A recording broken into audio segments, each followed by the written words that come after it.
So guys, today let's learn about Bell's palsy. Bell's palsy is an acute idiopathic unilateral lower motor neuron paralysis of a facial nerve. This is the definition because definition is important in ENT. Okay. So what is Bell's palsy? What are its causes? What is the etiopathogenesis? What are clinical features? How can we manage? See, etiopathogenesis is mostly idiopathic. Most of the time it's unknown. Okay. And sometimes it may be most of the causes of intratemporal facial nerve palsies are due to infections, trauma, tumors, but it is idiopathic, and female and male, the percentage of getting it is 50-50%. And the more susceptible people for this, like these people can easily get, we can say they are diabetic, HIV patients, the pregnancy patients. Okay. So where is the infection, or where is the which segment of the intratemporal facial nerve is going to be damaged? So in my previous video you can because I've explained in my previous video, that is the reason that video was posted first, because to understand the course of the facial nerve, here you can understand it. I've said you the labyrinth segment, okay, the labyrinth segment, which is the narrowest and shortest segment, gets infected. That is the causative. And in that the previous video I also explained that few of the nerves were present, right, and explained what are their functions. So here the patient presents with dry eyes. Why he is presenting with dry eye?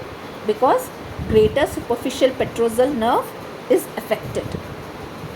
Okay. Hope you remember, this is the labyrinthial part. Then I said you about horizontal part, then vertical part.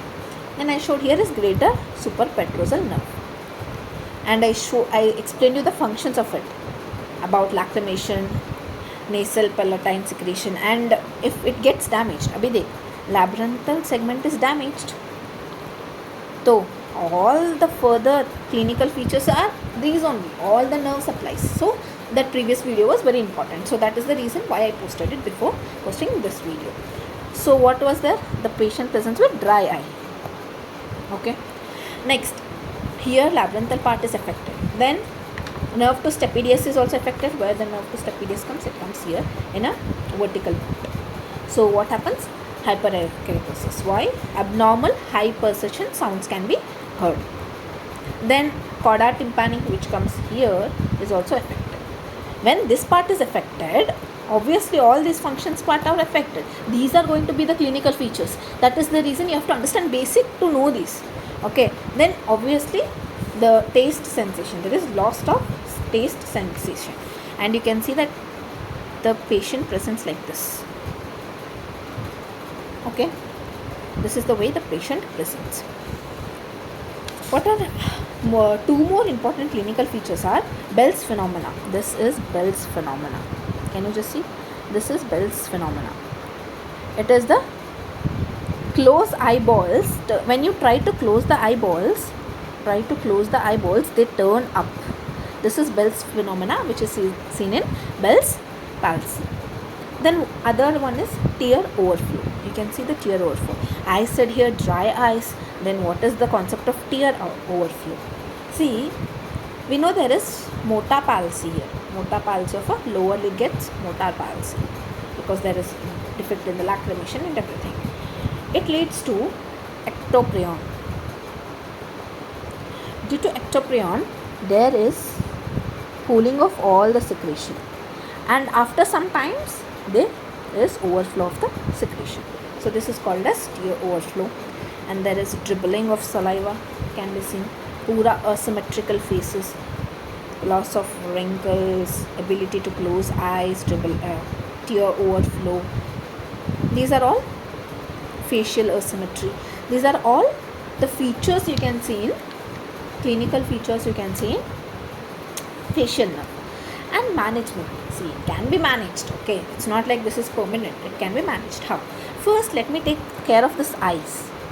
Okay, let me give some lubricants, because dry eyes, let me give some lubricants and eye padding to it, so that no infections no keratitis can be. Then you have to give high dose of steroids. Immediately high dose of steroids must be given. If it is associated with herpes, then give antivirals. You have to give them within 3 days of the symptoms. And most thing is physiotherapy. Physiotherapy helps in case of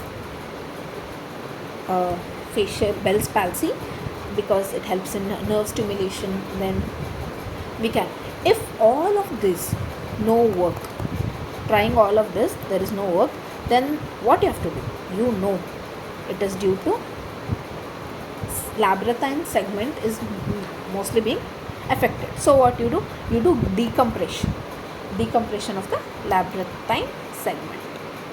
So when you decompress of labyrinthine segment, bring that segment into proper way, then all these features are gone. So first you do clinically these things, then you can do surgically. Okay, so this is about Bell's palsy. If you have any doubts, you can ask in the comment section, and if you want any more videos of this kind, please comment. I'll upload them soon.